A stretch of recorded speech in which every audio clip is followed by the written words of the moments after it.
어제 이제 대통령이 시정연설을 했지 않습니까? 네. 그러면서 이제 국회에 협조 요청을 하는 거죠, 일단. 그래서 지금 추경 11조 네. 통과시켜 달라. 네. 근데 여기는 말 그대로 이제 일자리 예산 아니겠습니까? 근데 지금 야당은 아니 국민 세금을 그 일자리 만드는데 쓰는 게 과연 옳으냐? 그래서 반대하고 있거든요. 이 부분에 대해서는 어떻게 생각하십니까? 그것도 할 얘기가 많은데. 많이 하세요. 오늘은 시간 많아요. 2시간 다 네, 주세요. 2시간 다 쓰면 돼요. 사람들이 얼마나 듣고 싶어하는지 몰라 이 얘기들을. 어디부터 얘기를 해야 되나? 어제 거 보면서 어떤 느낌이 들었어요? 그러니까 지금 문재인 대통령 같은 경우에 결론부터 쭉쭉 잘라서 말할게요. 저는 네. 문재인 정부가 일자리와 이제 추경에 너무 초반에 많은 정치적인 자산을 쓰는 것이 썩 잘하는 것 같지 않아요. 왜냐하면 첫 번째로 추경은 그 내용이 무엇이든 간에 야당에서 반대를 해서 통과되기가 굉장히 어려울 것 같아요. 그다음에 추경은 지금 이미 6월이잖아요. 예. 저거 미니멈 한 달 걸리고 어쩌고 하면 또 연말이 돼. 그러면 사실 내년 예산에다 그냥 넣어도 되는 거예요. 저걸 갖다 지금 뭐 5개월 빨리 한다고 해서 대단하게 뭐가 크게 달라질 일이 없어요. 네, 그래서 저거를 추경으로 이슈할 일이 아니지 않나라는 생각이 들고, 그다음에 두 번째로는 야당 얘기 중에도 일리가 있는 게 그 퍼머넌트 잡이면, 그러니까 소위 말하면 이제 정규직에 해당되는 거면 그걸 추경이라는 것은 원래 일시적인 것을 하는 것이고, 그 정책의 효과도 그 일시적으로 진행이 되다가 이제 소멸이 되는 것들을 보통을 하는 것인데, 이것은 한번 하고 나면은 그 효과가 두고두고 퍼머넌트하게 영구적으로 있을 거면 그것을 추경으로 하는 것은 사실은 모양새가 안 맞는 거거든요. 그래서 정치적인 지형으로나 아니면 모양새로나 썩 왜 저기에 저렇게 많은 정치적인 자산을 쓰기로 결정을 한 건지 조금 좀 의아해하는 게 하나 있고, 네, 두 번째로는 일자리는 이런 거예요. 그러니까 지금 보면은 이제 증상입니다. 병으로 치면, 그렇죠? 예를 들어서 뭐 복합 증상으로 당뇨병에 걸렸다. 그래서 그 뭐 예를 들어서 무슨 뭐 눈이 뭐 썩기 시작한다고 합시다. 아니면 뭐 사지 끝이 뭐 말하자면 썩는다든가 그러면 그 원인은 당뇨에 있는 거잖아요. 그런데 일자리 역시 어떻게 보면은 그 증상인 거거든요. 그러니까는 경제학에서는 그것을 이제 노동에 대한 수요는 파생 수요라고 그래요. 그러니까는 어떤 물건에 대한 수요가 있어서 그것을 생산하기 위해서 노동자를 고용을 하는 것이고, 그래서 노동자에 대한 수요는 상품에 대한 수요의 파생이 되는 것이다. 무슨 말이냐면은 이걸 우리 이제 거시경제적으로 치면 그러니까 경제 전체적인 수요가 총수요가 늘어나면은 일자리에 대한 기업에서 그 사람들을 갖다 그 대기 위해서 고용이 늘어나는 것이지.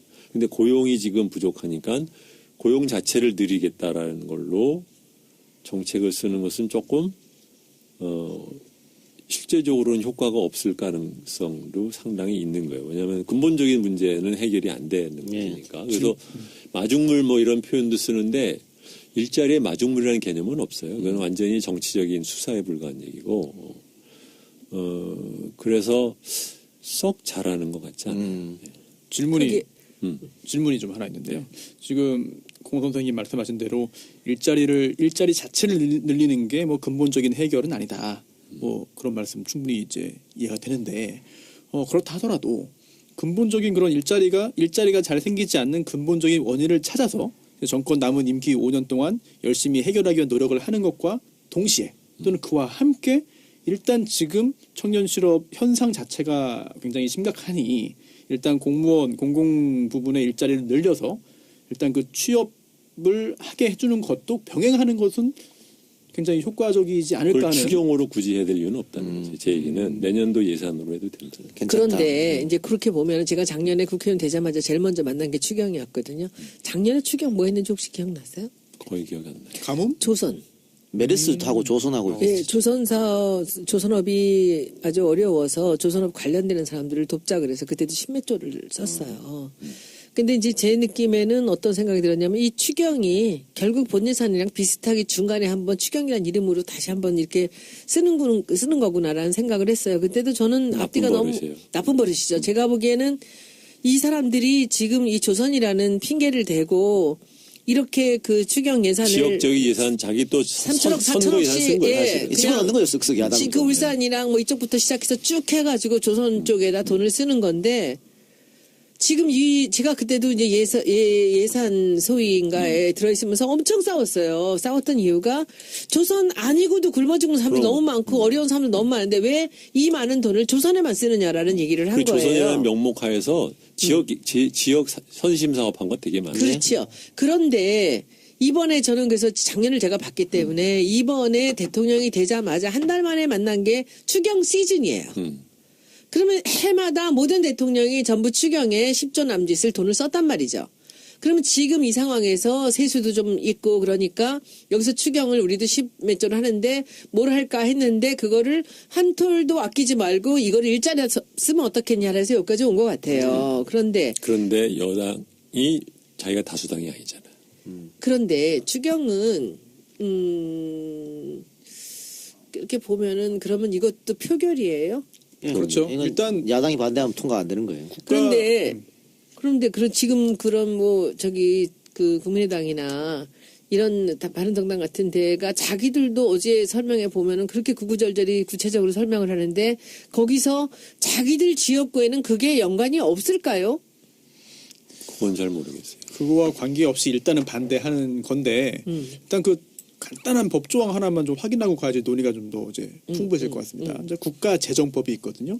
이제 추가 경정 예산 안의 편성이잖아요.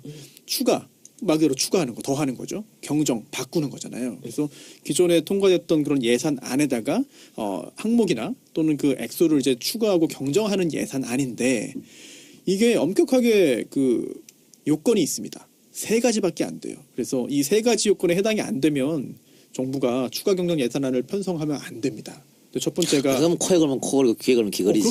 그렇긴 한데 전쟁이나 대규모 재해가 발생한 경우가 첫 번째고요. 또 두 번째가 법령에 따라서 국가가 지급해야 되는 지출이 발생하거나 증가한 경우고요. 세 번째, 이게 논란이 되고 있는 거죠. 경기 침체, 대량 실업, 남북 관계의 변화, 경제 협력과 같은 대내외 여건의 중대한 변화가 발생하였거나 발생할 우려가 있는 경우거든요. 지금까지 추경은 그 세 번째 이유로 다 한 번째죠. 거예요. 그렇죠. 예, 그렇기 때문에 그동안에 했던 추경 예산안 통과에 대해서는 문제가 없지만 이번 건 안 된다라고 하는 야당의 주장은 문제는 없어요. 실은 네, 작년에도요. 그러니까 박근혜 정권 때도 추경할 때 야당이, 그러니까 당시 민주당이지 야당은 다 반대했거든. 그럼 마지막에 다 통과시켰어요. 언제나 그랬던 것 같아요. 언제나 늘 그랬어. 그러면서 그 야당 의원들이 주장하는 지역 사업 그 예산도 조금씩 좀 따고 뭐 이렇게 된 것 같은데. 그런 거예요. 예, 어쨌든 이 부분은 그 야당 협조가 없으면 안 되기 때문에 지금 야당이 자신들이 반대하는 후보자를 강행하면 우린 추경 협조 못한다. 또 이렇게 나오고 있는 것이죠. 근데 그 사람들이 지금 추경을 협조를 못한다고 했을 때 지금 전국에 지금 산재에 있는 이 일자리나 이 사람들 살기 어려워하는 이런 경기 침체를 네. 자기들 어떻게 그래서 감당하지? 야당도 머리가 아플 거예요. 예. 이거를 그렇죠? 뭐 경제적인 부분에서도 평가할 수 있겠습니다. 분석할 수 있겠습니다만 정치적으로도 굉장히 좀 야당이 어떻게 할지 모르는 난처한 공을 던진 거 아닙니까? 그러니까 공선생님 같은 경우에는 그 지금 시기가 문제인 거지 그 자체로 반대하시는 건 추경 아니잖아요. 자체가 꼼수라는 얘기죠. 애초에 저는 그러니까 지난 한 5년 6년에 걸쳐서 한 3번 우리나라 보통 한 매 회계년도에 한 옛날에 그래도 노무현 정권 있을 때는 그렇지는 않았는데 그 이후에는 거의 상습적으로 추경을 예. 해요. 근데 우리나라의 실제적인 추경은 아까 말한 것처럼 추경 정말 경기 회복을 위해서 하는 거라고 하면 10조, 20조 하는 거 아니에요. 하려고 그러면 제대로 더 크게 해야 되는 거야. 어느 정도입니까? 필요한. 보통은 만약에 하려면? 아까 말씀하신 그 세 번째 요건에 해당되는 거라고 하면 GDP의 한 1%에 2%는 써야 돼요. 1%면 그것만 해서도 15조고 2%면 30조예요.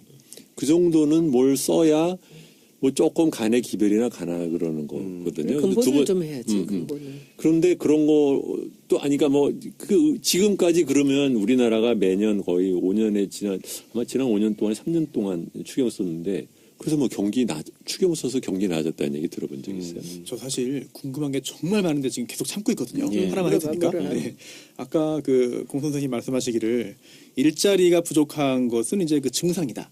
그러면 그러한 증상이 발생하는 원인이 있을 것이다. 말씀하셨는데 그러면은 만약에 예를 들어서 정말 제대로 된 추경, 즉 15조 또는 30조에 달하는 추경이 통과될 수 있다라고 전제한다면 그 15조나 30조라는 그런 그 재원을 어디에 어느 정도로 쓰는 것이 효과적입니까? 일자리 관련된 그런 증상을 완화시키기 위해서. 일반적으로 생각하는 게 그러니까 말하자면 당장 돈이 나갈 수 있는 사업에 쓰는 게 좋다고 하죠. 그러니까 근데 그게 그러면 뭐냐? 그러면 하다못해 예를 들어서 건설만 하더라도 계획 세워서 실제적으로 돈이 지급이 되려고 하면 보통 6개월은 지나가요. 그러니까 별 의미가 없어. 그러니까 이게 정말 말 그대로 경제적으로 어떤 문제가 커서 그걸 갖다 그러면은 어떻게 하겠다는 계획을 잘 세워서 실행을 해도 실제적으로 돈이 풀리는 데까지는 또 레그가 있는 거거든요. 그러니까는 신문 보도는 추경 통과되면은 뭐 된 것 같지만은 이 의미가 없을 때가 굉장히 많은 거예요. 네. 그래서 하려고 하면 돈이 직접적으로 나가고 대신에 템퍼러리, 그러니까 그 일시적으로 나가고 많은 것들을 하게 되는 게 우리나라다 보니까 이제 무슨 뭐 취로 사업 뭐 이렇게 되는 거잖아요. 근데 기존 지금 보면은 준비를 내가 보기에는 막상 추가적인 재원을 어디에 쓸 건지에 대해서 차근차근 준비 하나도 안 했어요. 내는 거 보면 내가 보기에는 그냥 여기저기 그저 공무원들 그동안에 맨날 빠꾸 먹던 것들 갖고 온 느낌이에요, 약간. 알겠습니다. 오늘 공선생님 나오시고 다음에 다시 안 나올 것 같으니까 2시간 내에 많은 걸 물어봐야 돼요. 그래서 일자리 문제는 거기까지만 하고요. 근데 참 그 일자리 넘어가기 전에 그래서 그거는 이제 결미로 얘기를 드리면 일자리 문제에는 그 책에서 거듭 여러 번 강조를 했던 게 쉬운 솔루션이 없어요. 그리고 빨리 해결되지가 않아요. 이것은 구조적인 문제이기 때문에 그 구조적인 문제가 그대로 있는 상태에서 이것저것 찔러봤자 의미가 없는 게 하나가 있고 두 번째로는 이거는 얘기 나온 김에 좀 이거가 어려울 수도 있는 얘기인데 지금 공시생 네. 그래서 뭐 공무원이 되려고 시험을 보느라고 실업 상태에 있는 사람들이 많고 그렇잖아요. 예. 그래서 공무원을 늘리잖아요. 그러면 도리어 실업생이 더 늘어날 수도 있어요. 어떤 역설적으로. 근데 그걸 경제학에서는 토다로라고 하는 뉴욕대학교 교수님이 70년대에 쓴 유명한 페이퍼가 있어요. 토다로 파라독스라고 그래요. 이게 뭐냐면 그 양반이 이제 아프리카에서 본 얘기 시작인데 이제 그러니까 경제 발전에서 굉장히 유명한 얘기예요. 뭐냐면 그 도시 지역에 그러니까 많은 개발도상 국가가 도시 지역에 실업이 굉장히 높다. 예. 그건 어느 나라나 다 그렇다. 예.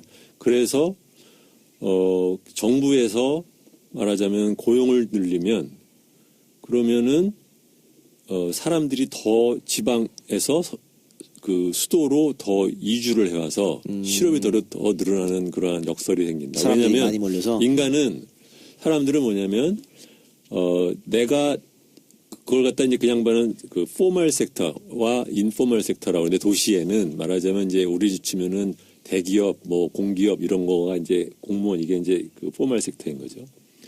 포멀 섹터가 시장 웨이지보다 시장 임금보다 더 높게 되어 있기 때문에 사람들이 그 자기가 들어갈 수 있는 확률까지 감안을 하면 지금은 실업이라도 버티다가 시험이나 뭘 해가지고 들어가면 다른 데에 취업하는 것보다 전체적으로는 예상 수입이 높기 때문에 그렇기 때문에 실업을 갖다 하면서도 서울로 올라온다는 거거든. 그런데 만약에 포멀 섹터에 고용을 늘리면 그러면 예상 확률이 높아지니까 그런 사람들이 그만큼 더 그렇죠. 들어온다는 거예요. 만약에 지금 공무원의 숫자를 얼마 안 돼, 뭐 15,000이 됐든 20,000원 이렇게 늘린다고 해요. 그러면, 확률이 높아진 거잖아. 그러면 공무원을 갖다 시험을 보겠다는 공시생이 더 더 늘어나겠다. 늘어날 수 있는 네, 거예요. 네, 알겠습니다. 이런 문제들을 그래서 그러니까 이게 특히 고용의 문제는 이게 눈에 보인다고 덥석덥석 손으로 짚으면 될 것 같지만 잘 안 되는 알겠습니다. 일이에요. 일자리 문제에서도 하실 네, 말씀 아니, 됐습니다. 됐습니까? 자, 그러면 저는 어제 사실은 오셔서 이제 국회에서 얘기하실 때 그냥 굉장히 감성적으로 쉽게 국민들 모두한테 이렇게 전달이 되도록 하는 것에 대해서는 굉장히 전 좋은 방법을 썼다고는 생각을 합니다. 그러니까 이제 야당에서들 다른 얘기를 꺼내지 못할 정도로 구체적으로 얘기를 했죠. 잘못하면은 그들이 반대했을 때 국민들을 모두를 적으로 돌릴 수 있을 정도로 그렇게 구체적으로 하시는데 저도 한편으로는 이 근본적인 대책이 이걸로 시작이 됐으면 좋겠다라는 생각은 했지만 쉽진 않겠다라는 생각을 했습니다. 일부 프로그램만으로 보면 동의할 수 있는 부분이 많아요. 예를 들면 우리 책에서도 얘기했지만 우리나라에서 소방수, 경찰관, 사회복지 서비스에 대한 직원들 이런 집배원들. 놈은 얼마든지 사람이 필요하죠, 더. 필요해요. 실제로 네. 우리나라가 네. 지금 과소 투자를 한 네, 네, 부분이 네, 있으니까 네. 그렇지만 그렇다고 해서 그것이 우리가 지금 생각하는 대규모 실업 문제를 해결하는 데는 이거는 약간 태평양의 물붓기. 그래도 뭐래도 좀 해야 된다면 추경원들이 있어 왔고 그래서 그 추경을 갖고 그 일을 한다는 것 자체를 근데 그걸 왜 추경으로 하냐는 거지. 추경은 지금 하는 게 아니라 지금 들고 나서 한 달밖에 안 되지 않았습니까? 근데 늘 쓰던 추경의 시즌이 온 거죠 눈앞에. 그러니까 그럼 이 추경을 돈으로- 마치 시즌이라고 생각하고 당연히 하는 거라고 생각하는 그 악습을 왜 나는 문재인 대통령이 여전히 예. 지속하겠다고 생각하는지 그 자체를 이해가 아니 안 그거는 이제 한 달밖에 안 된 대통령한테 요구할 건 아닌 것 같아요. 자, 그러면 부동산 문제 여쭤봐도 되겠죠, 그러면 이제. 네. 예. 오늘입니다. 김동연 부총리가 기자들 앞에서 얘기한 게 부동산 투기는 절대 좌시하지 않겠다. 이런 얘기를 했어요. 노무현 정부 때 부동산 상승 막으려고 엄청 노력했었는데 실패하고 굉장히 뛰어올랐지 않습니까? 그리고 이명박 박근혜 정부 때는 빚내서 집 사라 하고 집 안 떨어뜨리려고 이렇게 했었는데 경제부총리의 이런 발언 어떻게 생각하십니까? 별로 잘하는 건 아니라고 생각해요. 왜요? 왜냐하면 이게 지금 보면 기존의 틀을 악순환을 지금 다시 또 재현하는 건데 뭐냐면 부동산 정책을 부동산 투기를 막는 정책이라고 생각을 하는 거예요. 그래서 부동산 투기 막으면 부동산 정책을. 근데 예를 들면 거꾸로 얘기를 해보죠. 예를 들면 주식에 누군가가 투기가 생겼어. 그래서 주식이 일시제 버블이 생겼어. 그것이 그러니까 거시경제에 엄청난 위험을 줄 거라고 생각하지 않는 한 경제부 장관이 주식 투기하는 사람을 좌시하지 않겠다. 그렇게 얘기하지 않죠. 예, 그렇죠. 부동산 투기는 어떻게 보면은 바람직하지는 않지만 그거 자체는 정부가 나서서 투기를 못하게 하는 식으로 또는 투기 자체라는 것을 정부의 정책으로 막으려고 하는 것 자체는 정책의 본령을 벗어난 얘기예요. 왜냐하면은 우리가 중요하시 생각하는 것은 크게 보면 두 가지예요. 하나는 국민들의 주거복지라는 문제에서 어떻게 할 거냐가 우리나라 주거정책 또는 부동산 정책의 본령이고 두 번째로는 그러한 관련돼서 가계대출이 지나치게 커지고 위험할 경우에 그것이 거시경제적으로 나중에 충격으로 갈까에 대한 두려움인 거고. 그러면 그 두 가지 앵글에서 그 두 가지 측면에서 부동산을 봐야지 이게 지금 부동산을 어느 일시적에서 투기를 하느냐 마느냐 이것은 격가지라는 거란 말이에요. 근데 막상 지금 대통령이 되고 나서 한 달이 되도록 우리나라 부동산에 관련된 금융정책을 어떻게 하겠다는 것에 대한 아무런 지금 얘기가 시그널도 안 나오고. 예. 나는 근데 이게 지금 앞으로 두고 볼 일인데 김현미 장관이 후보죠. 지명되고 난 다음에 처음으로 한 얘기가 지금 부동산 값이 저렇게 국지적으로는 이렇게 오르고 하는 것들은 근본적으로는 LTV랑 DTI가 말하자면 이제 금융을 너무 돈을 풀었기 때문에 한 것이다. 그 정확하게 맞는 얘기예요. 그러면 그거를 어떻게 할 건지에 대한 정부의 포지션을 확실히 정하는 게 우선이에요.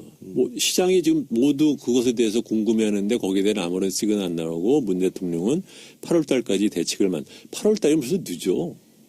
그 사이에 사람들은 지금 얼마나 머릿속에 지금 복잡한데 그렇다고 하면 그거를 정해야 돼요. 근데 투기 자체를 잡는다라는 식으로 가면 그러면 이제 투기를 잡겠다 그러면 말하자면 이렇게 소위 뭐 마이크로 타겟팅해서 요거 하면 안 되고 예를 들어 뭐 너 요 지역이면은 뭐 전향권 뭐 매매 금지하고 요거는 뭐 DTI는 이 지역은 DTI 얼마고 저 지역은 이런 식으로 내가 맨날 그 비판하는 관료한테 너무 많은 재량권을 줘가지고 걔네들이 이걸 혼자라고 다 주무는 식으로 결국은 결과적으로 뭐냐면 관료의 손만 다들 쳐다보게 만드는 꼴이 되는 거라 이건 굉장히 그동안에 굉장히 나쁜 정책을 하는 관습인데 그걸 지금 반복하겠다는 얘기처럼 들려서 굉장히 안 좋은 생각이에요. 여기 책에 봐도 정부 규제가 오히려 집값을 올린다 이런 대목이 그럼요. 있어요. 제가 경제는 정말 잘 모르거든요. 경제 문외한인데 뭐 주변에서 주워 들은 얘기로 좀 의문이 하나 있어가지고 지금 우리나라의 부동산이 좀 특수한 성격이 있지 않나. 특히나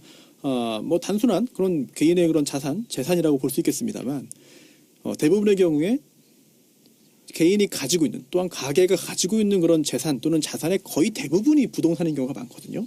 그리고 또 가계 부채의 또 원인 중에 대부분이 또 주택을 보유하기 위한 아니면 또 이제 전세를 살기 위한 전세 보증금, 임대차 보증금을 이제 빌린 이런 상황에서 부동산 가격이 너무 오를 경우에 다른 뭐 주식이나 기타 투자 상품의 가치가 오르는 것에 비해서 발생하는 부작용이 너무 심각하다.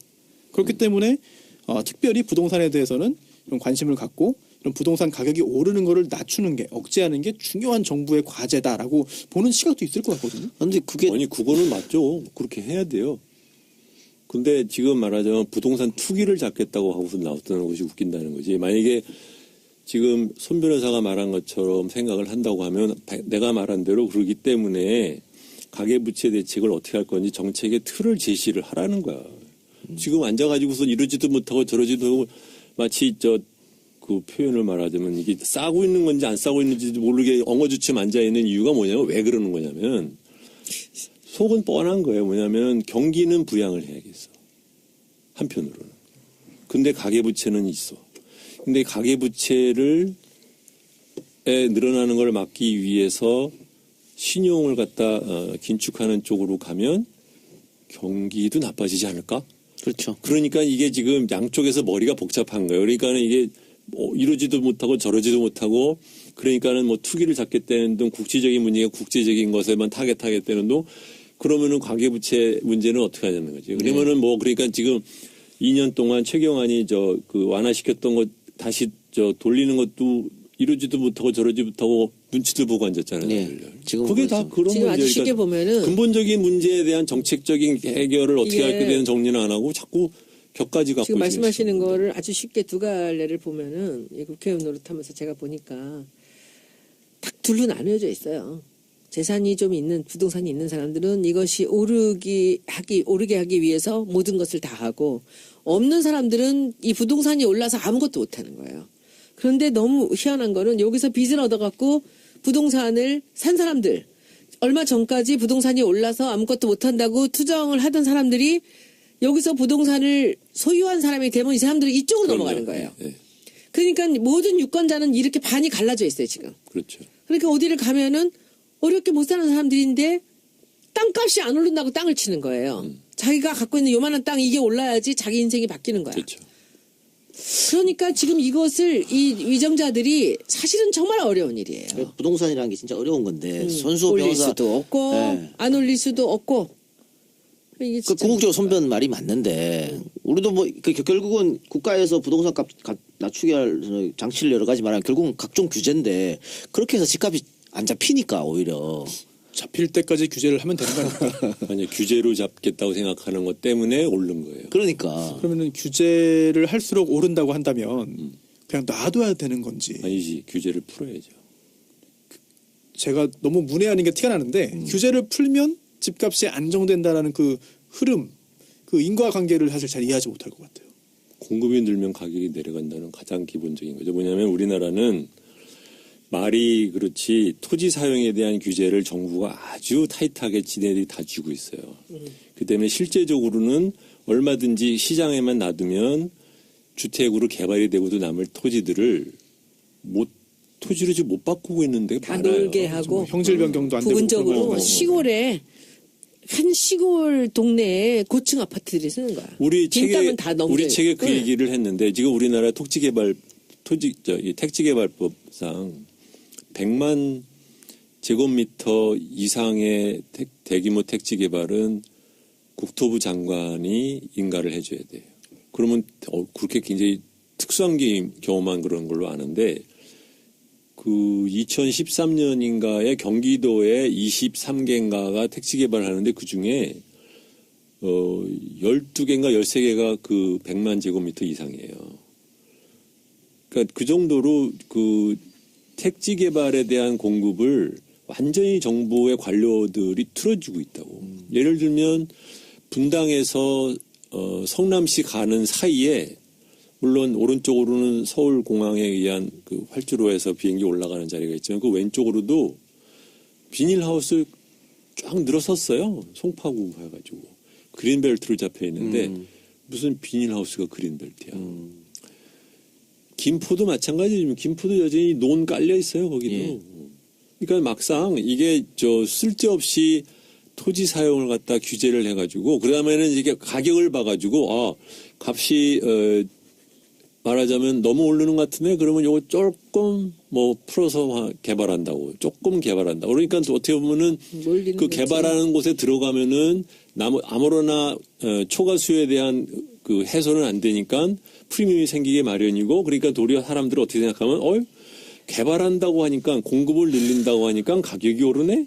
그렇지. 이게 바로 노무현 정권 때 있었던 말하자면 역설이었단 말이에요. 근데 근본적으로 뭐냐면 그 공급이 시장이 원하는 만큼 공급이 안 되고 평시에 틀어주다가 조금씩 찔끔찔끔 올리는 공급이니까 도리어 사람이 몰리기 때문에 애가 도리어 타게 공급을 만들어. 늘리는데 값이 오른 것처럼 사람이 착각을 하는 건데 근본적인 방법은 뭐냐면 토지 사용에 관련된 정부가 갖고 있는 규제를 지방정부로 대폭 내리고 그다음에는 그것에 대해서 국토부나 아니면 농림부가 무슨 뭐 형질 변경에 대해서 이러쿵저러쿵 따지고 뭐 농지니까는 다른 걸로 바꾸면 안 된다 이따위 소리 하지 못하게 해서 최대한으로 많은 사람들이 원하는 하우징을 그러니까 그 공급을 해서 하나는 풀고 그 대신에 그 신용이죠. 이게 대출을 늘려가지고 하는 것은 도리어 줄이고. 그러니까 한국은 거꾸로 했던 거예요. 말하자면 공급은 규제를 하고 대출은 늘리니까 값이 올라가는데 내 얘기는 차라리 그 토지 사용에 대한 규제를 확 풀어서 예. 그거를 갖다 짓게 하고 대신에 크레딧은 줄이자. 근데 이제 그거를 하는 말은 쉽지. 그걸 갖다 내가 보기에는 그 사람들은 모를 거라고 생각하지 않는데 문제는 그것이 경지에 미치는 영향. 두 번째는 정치적으로 그렇죠. 그러니까 어떻게 보면은 내가 관료라고 치면 이건 해야겠는데 내가 한 것 같지 않게 하는 방법이 없을까? 왜냐면은 그렇게 해서 너 때문에 부동산 값 내려갔다고 다들 나를 왼수를 삼을 거니까. 그러니까는 내가 한 것 같지 않게 소위 말하면은 오리엔탈 익스프레스의 살인처럼 다 같이. 나중에 다 같이 해서 누가 했는지 모르게 만드는 그 방법 지금 생각해내느라고 지금 끙끙끙 그럴 거리는 때 것 같아요. 우리 공선생 같은 사람 들어가면 내가 할게 하고 칼질하면서 시작하는 거지. 그 다음에 늘 저렇게 욕먹는 욕의 중간에 그러니까 생기는 이게 거지. 참 부동산이 저는 이게 한국의 부동산이 결국 일본처럼 거품이 끼어 있다. 반드시 떨어질 거라고 봤거든. 그래서 제가 2년 전에 집을 살 때 주위에서 다 반대했는데 내가 왜 샀냐면 나는 떨어져도 상관없다. 난 여기서 계속 살 거니까. 그래서 실거주. 네, 20년 론으로 집 산 거예요. 근데 지금 집값이 엄청 올랐어요. 내가 이걸 보면서 월급 받는 분들 진짜 돈 모으기 위해서 한 달을 그렇죠. 그렇게 노력하는데 부동산 이거 사니까 그냥 막 오르네. 이게 정말 한국 부동산 문제라고 확 와닿더라고. 부동산의 문제가 아니라 한국 정치, 사회, 경제의 가장 더러운 비밀이에요. 그러니까요. 그래서 책에도 있던데요. 한국의 보유세가 너무 낮다 이런 주장도 하셨더라고요. 그러면은 예전 노무현 정부 때처럼 그 정도의 기준을 해야 되는 겁니까? 아니면 구체적으로 어떤 정도로 끌어올려야 된다고 보십니까? 보유세 기준. 노무현 정부에서 했던 것은 사실 보유세를 올렸다기보다는 과표를 올린 것이고 그러니까 앞으로도 제가 보기에는 과표를 현실화하는 것은 하면 더 좋을 것 같아요. 그다음에는 보유세를 올리는 것도 지금 겁이 나서 말을 못 하잖아요. 그러니까는 어지간히 생각 있는 사람은 다 그렇겠지. 우리나라가 보여서 올린다고 하지만 정치권에 있는 사람은 그 누구도 먼저 말을 못 하는 거예요. 제가 그죠? 책에서 본 바에 따르면 지금 현재 뭐 부동산 가치의 0.15% 정도인데 이거를 뭐 외국 선진국 평균적으로 한 1%다. 그 정도까지는 올리는 게 좋지 않냐. 뭐 이런 말씀을 좀 하셨던 것 같습니다. 책에서. 네, 네. 근데 그것도 근데 공시지가 뭐 실거래 이런 게 있지 않습니까? 그렇죠. 실거래가로. 저는 요새 맨날 그 얘기해요 사람들한테. 그 돈을 가진 자들, 건물 가진 자들이 지금 세금 포탈하고 있는 자기들이 버는 돈에 대해서 세금을 내지 않는 부분 찾아내야 된다. 그 두 번째는 이제 공시지가를 현실화해야 된다는 얘기 두 가지. 이것도 사실은 이 조세를 피하는 아주 무서운 그럼요. 그 사기예요. 그래서 그거는 반드시 해야 돼요. 그래서 그것들도 해야 되고. 뭐 법인세나 이런 얘기 갖고 서로 뭐 찬반하면서 이렇게 시간 보낼 게 아니라 숨어 있는 돈들 지금 세금을 내지 않고 그냥 자기들끼리 암암리에 거래되고 있는 이런 돈들을 잡아내야 된다는 생각을 합니다. 네. 부동산 관련해서 질문이 하나 있습니다. 오늘 시간 많이 가네. 네, 마지막 마지막 질문하고 질문이에요. 이제 오늘 엄청나 큰일 났네. 다음에 또 예. 아까 그 주택을 건축할 수 있는 그런 그 택지를 좀 확장시켜서 결국 주택 공급을 더 느리면 주택 가격이 안정될 것이다라는 그런 말씀을 해주셨잖아요. 그런데 우리나라의 특성인지는 모르겠습니다만 선호하는 주거 지역이 있습니다. 특히나 뭐 좀 더 좁혀보자면은 강남, 좀 더 넓히면 서울, 수도권 또는 각 지역에 있는 대도시. 가 아무래도 기타 다른 지역보다는 좀 더 선호도가 높고 또 그에 따라서 가격도 높을 것 같은데 그냥 무턱대고 택지를 많이 개발한다고 해가지고 이런 주택 가격이 바로 잡힐 것이냐. 여전히 선호하는 지역은 한정되어 있고 또 학군이나 교통이나 취업이나 뭐 경제활동이나 아니면 뭐 의료 환경 선호하는 지역이 한정돼 있다는 게 뭐 강남이 한정, 서울이 한정, 수도권이 한정. 아주 좁히자면 강남. 비싸라고 놔둬요. 그것까지 뭐라고 할 거 뭐 있어. 그런데 강남 지역이 이게 경제적으로 어떻게 설명되는지 모르겠는데 강남 지역이 오르면 그 다음에 파급 효과가 있어서 그 주변으로 집값 상승이 지금 번지는 현상이 그건 있었잖아요. 자연스러운 거니까 너무 그거에 맨날 눈을 부릅뜨고선 들들들들 볶고 걱정하지 말고 네 할 일이나 하라는 거야, 내 얘기는. 네 할 일은 뭐냐면 국민들이 갖고 있는 소득 수준에 비해서 우리나라의 주택 공급은 지나치게 적고 그 일반적인 국민들의 주택의 그 살고 있는 주택의 질은 너무 나빠요. 그러니까는 거기서 그 수요가 있는 거야. 이게 왜 신규 아파트 하면은 막 사람들이 몰리고 하느냐면은 기존에 옛날에 못 살 때 지은 아파트에서 더 이상 살고 싶지 않은 거예요. 그러니까 새로 짓는데 훨씬 요새를 맞춰서 살고 싶은 그렇죠. 집을 만들어. 네. 그러니까 사람들이 들어가는 거거든. 그러면 그러한 집을 자꾸 더 만들어. 근데 만약에 특정한 지역에 있어서 공급을 갖다 토지를 더 늘릴 수가 없어서 그 값이 오른다. 나도 왜 특정 지역의 값이 오르는 것 때문에 나머지 사람들에 대한 정책을 갖다 자기네들이 좌지우지하냐는 거죠. 예. 그러니까 전혀 잘못된 생각들을 그게 그렇게 돌다가 결국은 또다시 국토부 관리들한테 더 많은 권한 주고서는 말아버린다는 거예요. 알겠습니다. 자, 일자리하고 부동산 두 가지 얘기했는데 1시간이 훌쩍 넘어가가지고 그러면 1부는 여기서 마치고요. 우리는 하루 쉬었다가 94회에서 뵙는 걸로 하겠습니다. 굉장히 심각하니 일단 공무원 공공 부분의 일자리를 늘려서 일단 그 취업을 하게 해주는 것도 병행하는 것은 굉장히 효과적이지 않을까 그걸 하는. 추경으로 굳이 해야 될 이유는 없다는 거지. 제 얘기는 내년도 예산으로 해도 된다. 괜찮다. 그런데 이제 그렇게 보면 제가 작년에 국회의원 되자마자 제일 먼저 만난 게 추경이었거든요. 작년에 추경 뭐 했는지 혹시 기억나세요? 거의 기억이 안 나요. 가뭄? 조선. 메르스하고 조선하고 예, 조선업이 아주 어려워서 조선업 관련되는 사람들을 돕자 그래서 그때도 10몇 조를 썼어요. 근데 이제 제 느낌에는 어떤 생각이 들었냐면 이 추경이 결국 본 예산이랑 비슷하게 중간에 한번 추경이라는 이름으로 다시 한번 이렇게 쓰는 거구나라는 생각을 했어요. 그때도 저는 나쁜 앞뒤가 너무 버릇이에요. 나쁜 버릇이죠. 제가 보기에는 이 사람들이 지금 이 조선이라는 핑계를 대고 이렇게 그 추경 예산을 지역적인 예산 자기 또 3천억, 선거 예산 쓴 거예요. 예. 사실은. 집어넣는 거예요, 쓱쓱 야당. 그 울산이랑 뭐 이쪽부터 시작해서 쭉 해가지고 조선 쪽에다 돈을 쓰는 건데 지금 제가 그때도 이제 예산 소위인가에 들어있으면서 엄청 싸웠어요. 싸웠던 이유가 조선 아니고도 굶어 죽는 사람이 너무 많고 어려운 사람이 너무 많은데 왜 이 많은 돈을 조선에만 쓰느냐라는 얘기를 한 그 거예요. 조선이라는 명목하에서 지역 선심 사업한 거 되게 많아요. 그렇죠. 그런데 이번에 저는 그래서 작년을 제가 봤기 때문에 이번에 대통령이 되자마자 한 달 만에 만난 게 추경 시즌이에요. 그러면 해마다 모든 대통령이 전부 추경에 10조 남짓을 돈을 썼단 말이죠.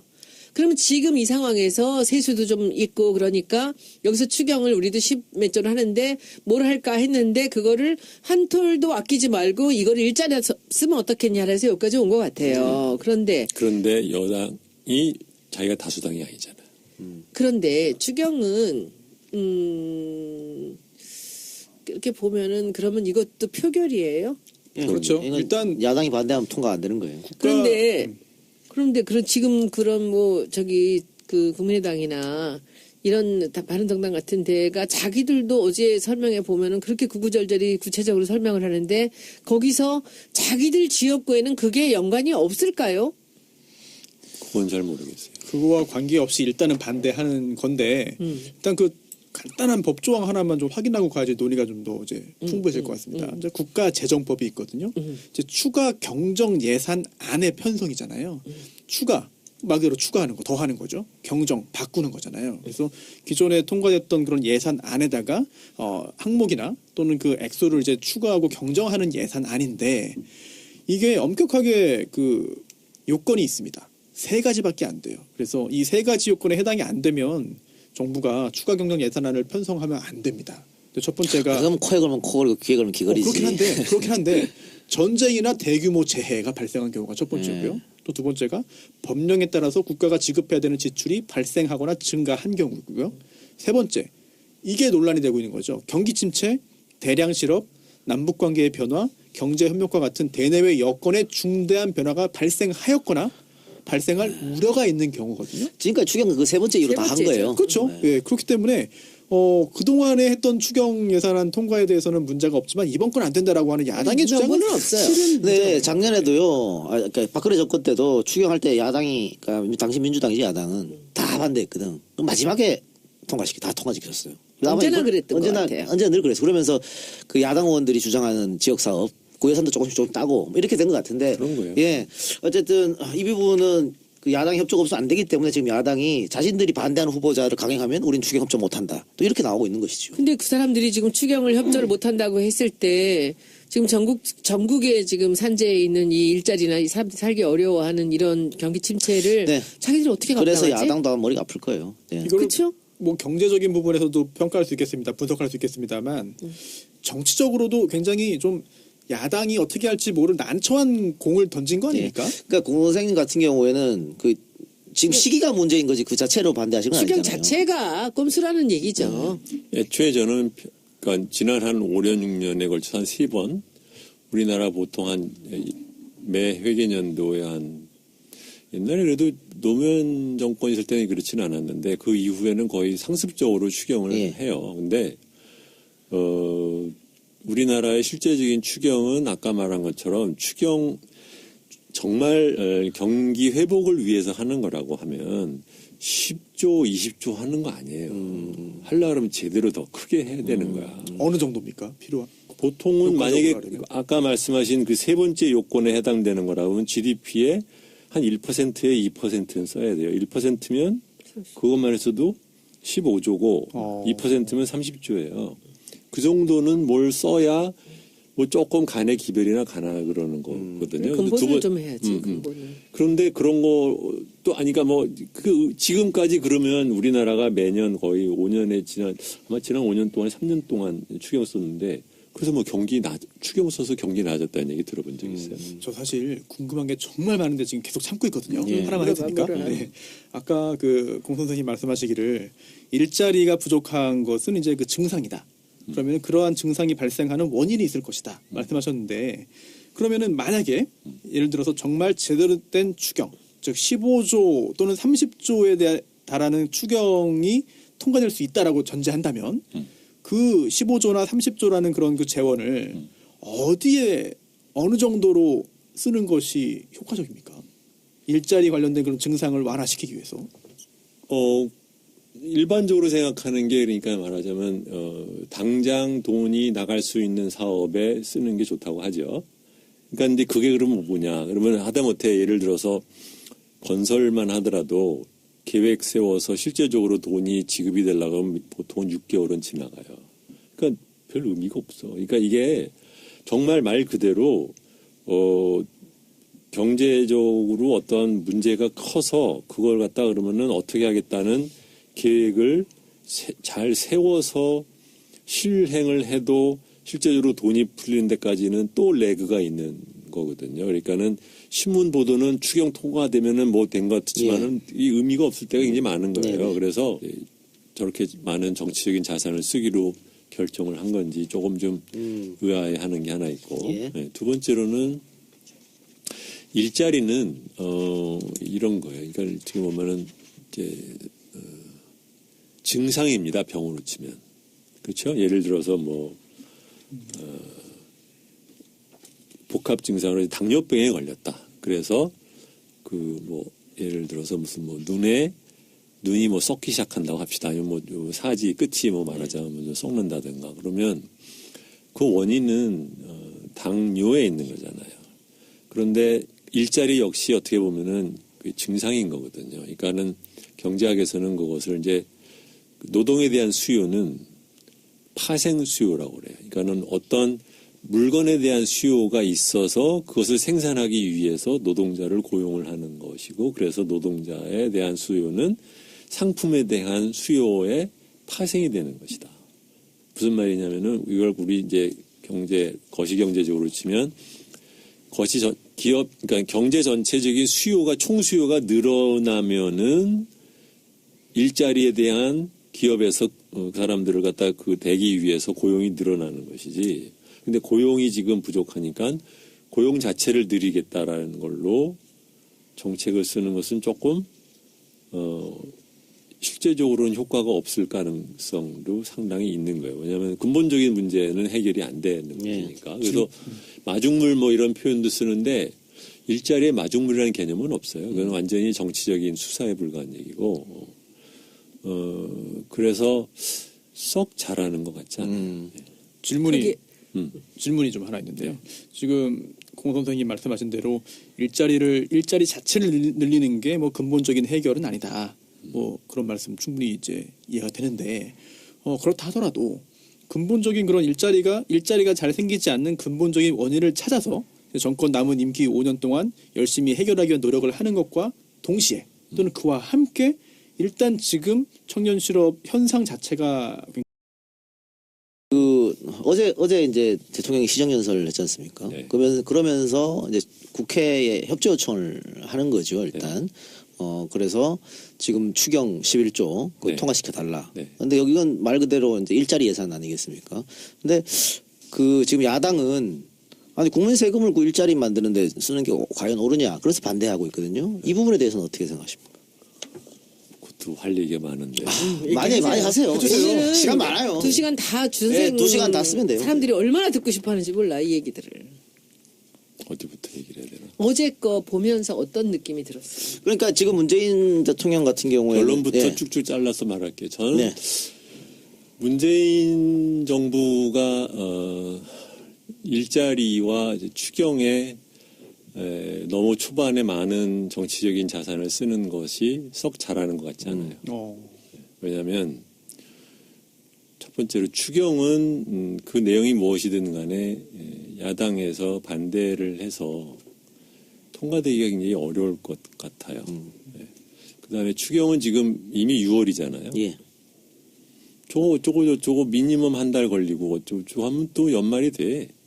그러면 사실 내년 예산에다 그냥 넣어도 되는 거예요. 저걸 갖다 지금 뭐 5개월 빨리 한다고 해서 대단하게 뭐가 크게 달라질 일이 없어요. 네, 그래서 저거를 추경으로 이슈할 일이 아니지 않느냐라는 생각이 들고, 그다음에 두 번째로는 야당 얘기 중에도 일리가 있는 게 그 퍼머넌트 잡이면, 그러니까 소위 말하면 이제 정규직에 해당되는 거면 그걸 추경이라는 것은 원래 일시적인 것을 하는 것이고 그 정책의 효과도 그 일시적으로 진행이 되다가 이제 소멸이 되는 것들을 보통을 하는 것인데 이것은 한번 하고 나면은 그 효과가 두고두고 퍼머넌트하게永久적으로 있을 거면 그것을 추경으로 하는 것은 사실은 모양새가 안 맞는 거거든요. 그래서 정치적인 지형으로나 아니면 모양새로나 이렇게 썩 왜 저기에